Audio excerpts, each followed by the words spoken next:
এই পথ যদি না শেষ হয় তবে কেমন হতো তুমি বলো তো। তুমিই বলো।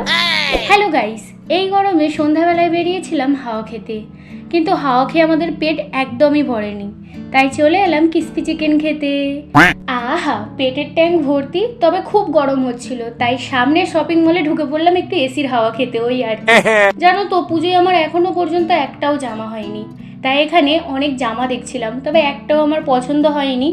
বাকি সব কিছুই পছন্দ হচ্ছিল। ভাবছিলাম এবারের পুজোয় ছেলেদের প্যান্টুলুন কিনবো, ওই যে কিছুই পছন্দ হয়নি। জানো তো, শপিং মলে আসলে বড়দের রান্নাবাটির জিনিস নিয়ে ঘাটাঘাটি করতে আমার ভীষণ ভালো লাগে। আজ নিয়ে নিলাম একটা খুন্তি।